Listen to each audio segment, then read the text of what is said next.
qu'est-ce qu'on appelle la crise? En fait, c'est une idéologie. Et moi, aujourd'hui, je dis que la crise, c'est un prétexte qu'on utilise pour ne pas s'occuper des vrais problèmes. Or, tout aujourd'hui, quand on n'arrive pas à répondre notamment à des préoccupations premières, notamment le chômage des jeunes, cette détresse d'une jeunesse européenne, on dit c'est à cause de la crise. Comme si face à ça, on ne pouvait pas y répondre. Alors maintenant, la réponse qu'on donne à la crise, c'est qu'il faut attendre la croissance. Mais il n'y aura pas de croissance. Alors qu'est-ce qu'on fait? On se tourne les pouces? Nous, on dit non, les écologistes. C'est vrai que cette crise, elle a des effets dramatiques pour cette jeunesse. Les chiffres sont parlants. Plus de 8 millions de jeunes Européens de moins de 25 ans, malheureusement, ne sont ni dans l'emploi, ni dans la formation, ni un stage. Donc il y a une urgence à agir réellement et de faire de cette question jeunesse une priorité de l'Europe. Il y a eu des dispositifs qui ont été adoptés. Par exemple, la garantie jeunesse. Qu'est-ce que c'est? La garantie jeunesse, c'est un dispositif qui dit à chaque État, au bout de 4 mois, vous devez proposer à chaque jeune qui sort de l'école ou alors qui perd son emploi, une formation de qualité, un travail de qualité ou un apprentissage de qualité. Aujourd'hui, quel est l'État?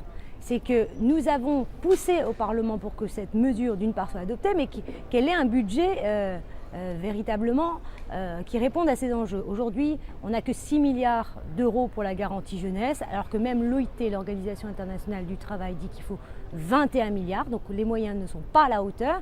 Et ensuite, je pense que la réflexion, c'est que la garantie jeunesse, ce n'est qu'un outil pour régler le chômage des jeunes. Il faut aller beaucoup plus loin. Nous, ce qu'on demande, c'est que la Commission européenne doit absolument aider les États à investir dans la jeunesse. Et pour ça, il faut que tous ces investissements sortent du calcul des déficits. Ça, c'est la première idée. La deuxième idée, c'est d'appuyer le fait que les États n'utilisent pas correctement le Fonds social européen pour réorienter sur le chômage des jeunes. Et la troisième grande idée, c'est M. Juncker qui arrive là avec 300 milliards d'euros.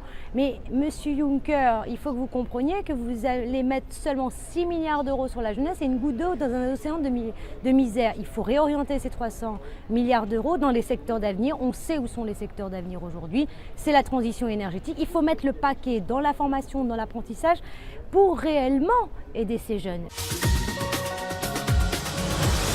Il y a un problème qui est dramatique et qui monte de plus en plus dans l'Europe, c'est notamment la pauvreté des jeunes. Et moi, je pousse au niveau du Parlement européen pour qu'on ait ce qu'on appelle une directive sur le revenu de base. Je pense qu'on doit prendre conscience qu'aujourd'hui, on ne peut pas préparer l'avenir sans les jeunes. Et aujourd'hui, on a tout un travail. C'est maintenant qu'il faut préparer notre avenir. Et pour cela, il faut avoir du courage en politique, il faut avoir de l'audace et puis arrêter justement de faire de la parole, mais passons aux actes.